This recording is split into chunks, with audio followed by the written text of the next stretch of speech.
All right, so this is your lecture video for September 20th. Last class, we kind of reviewed the difference between elements, compounds, and mixtures. Today, we're going to be looking specifically at the periodic table.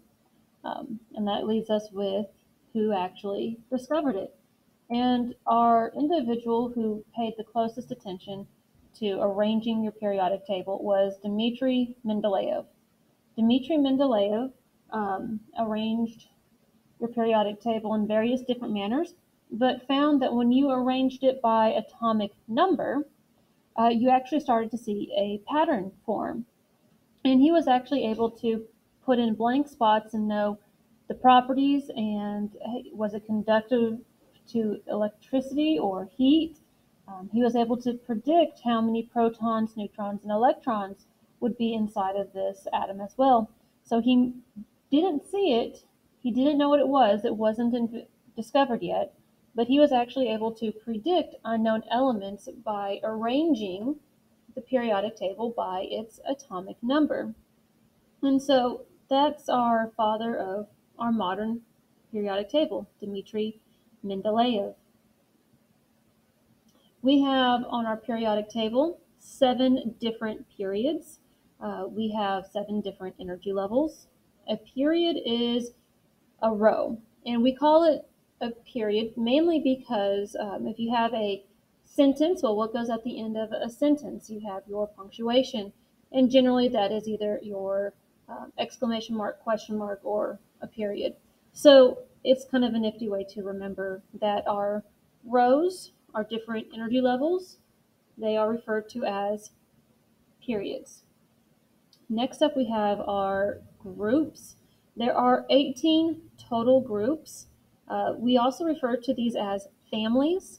And if you look at the periodic table, these columns, if you think of a family trees, trees go up. They have a vertical sense to them. So each family or each group will have similar properties and the same number of valence electrons.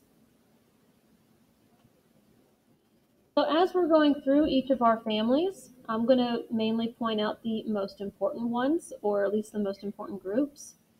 Your first family, or group 1, is referred to as alkali metals. So alkali. They are very reactive with water. They have a positive 1 charge. And they have a very strong exothermic reaction. So that leads me to our first demonstration here at my desk. I have a glass of water, and actually you can kind of see a small sheen to it. That is actually baby oil from our elements here. So this here is lithium. It is actually kept in baby oil so that way it cannot get into contact with air, so it won't react with any moisture in the air.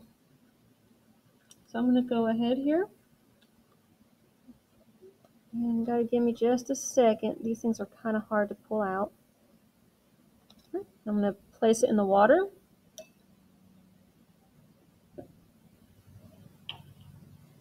And we see it fizzing just a little bit.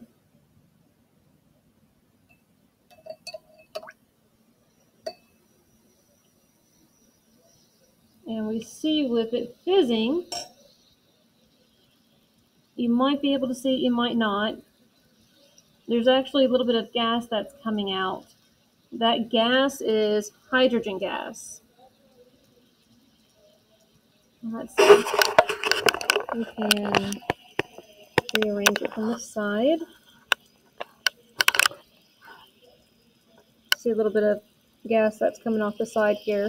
That's your hydrogen gas.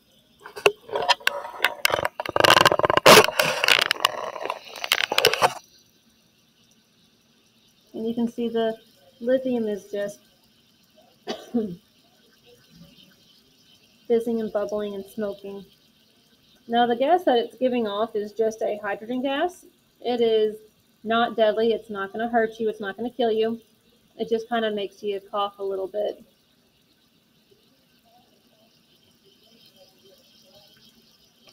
Okay. So our next element that we have is actually going to be sodium. And yeah, this piece is a little warm off to the side. So our next element is actually going to be sodium. It's actually kept in like little cubes.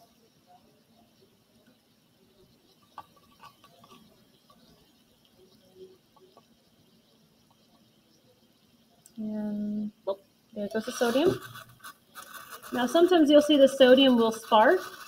Sometimes they'll turn into a little fireball. And you may not see it, or you might be able to. There's actually a lot of smoke that's being produced. And this is actually very hot.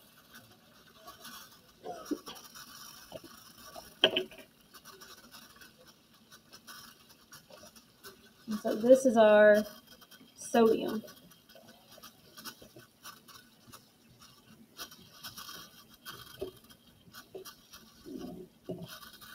Okay.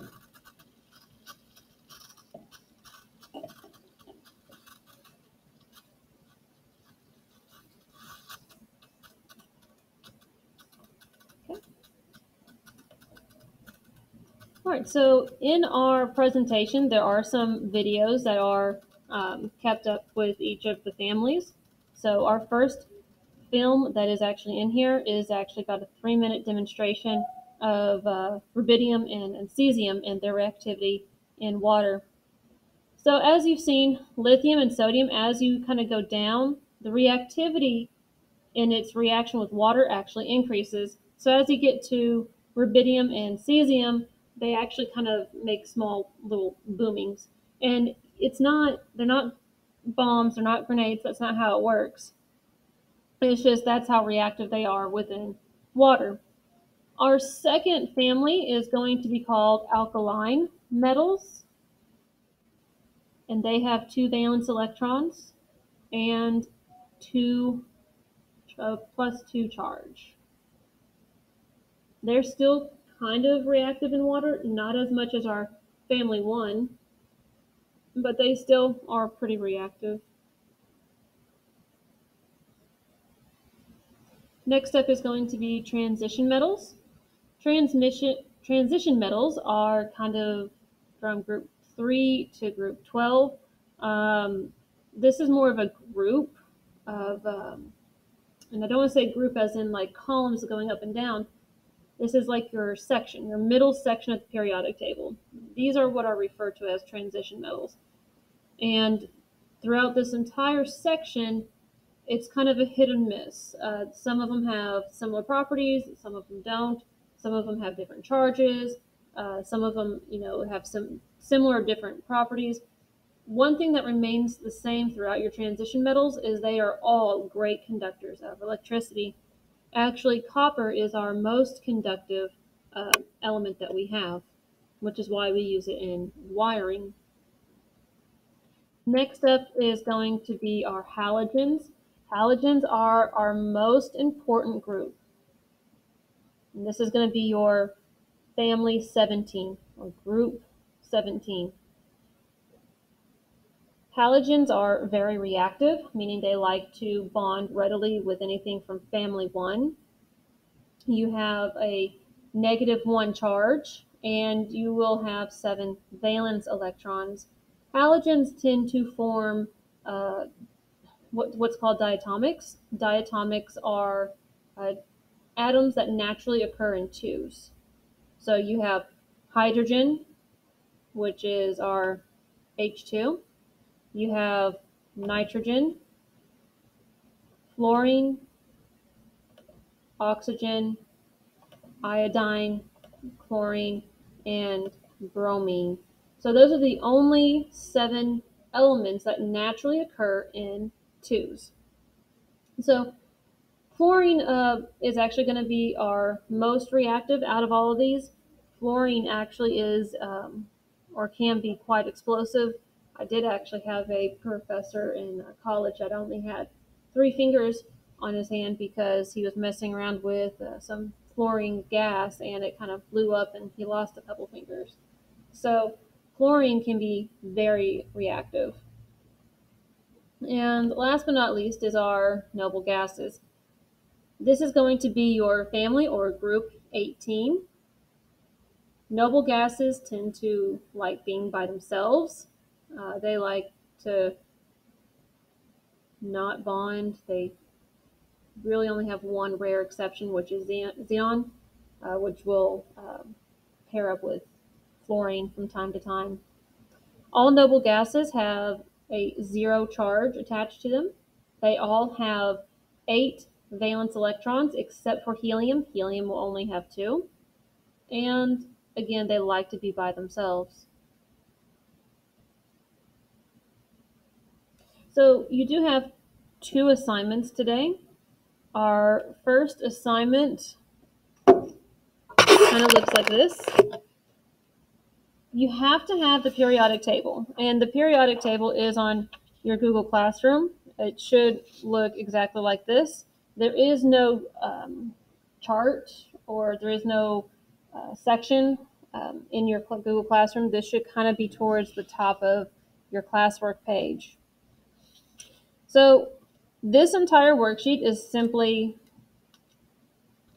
I'm looking at the name or the symbol or the weight, or I'm giving a number. And I am looking at the periodic table and I'm trying to find them. So my first element that I'm given is thorium. So I will look at the periodic table and I know that thorium is right here, element number 90. Thorium has a symbol of TH. Now, I will say this, when you have multiple letters, the first letter will be capital, the second will be lowercase. That is always the trend. So first letter is capital, followed by lowercase. If it is simply a one-letter symbol, then it will always be the capital. And then if I look, I see that thorium has a mass of 232. So that's what I'll put right here, 232. And we can always round it up to the nearest tenth or the nearest whole number. So next up I have Cr. I look at my periodic table, Cr, chromium, and 51.9. I can round that up to 52. So 52, chromium, and chromium is atomic number 24. So 24. The hardest ones are normally going to be the ones with the mass. You have to look at the periodic table and look at the weights. So as you go along the periodic table, your weight should increase. And you have to find the one that is closest to that particular element. So I'm given 20.18. I see 14, 15, 18, 20. And I see 20.17. So that's pretty close to here. So I know that this element, based on its weight, is going to be neon, Ne, and it's element number 10. We can kind of look further. I have 63.55.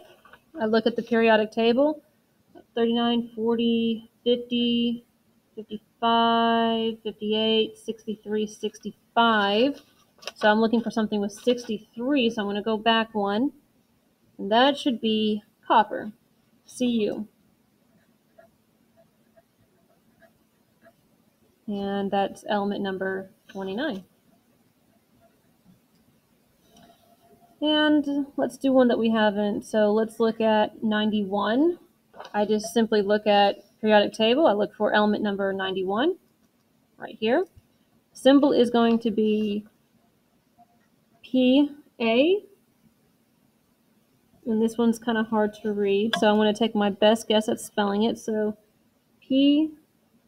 PROTAETINIUM.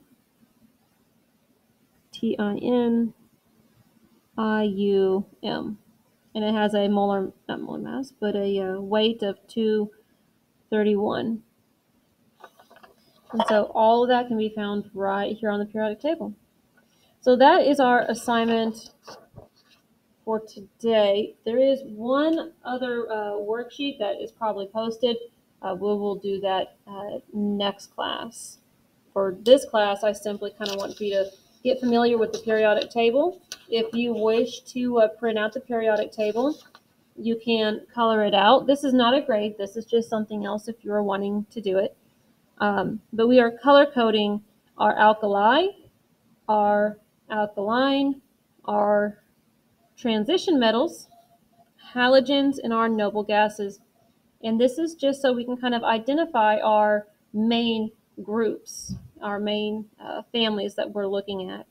So if you want to, you can kind of color in the periodic table if you want, but please make sure that our worksheet here, this is really what we're trying to finish today. So if you have any questions, make sure you email me.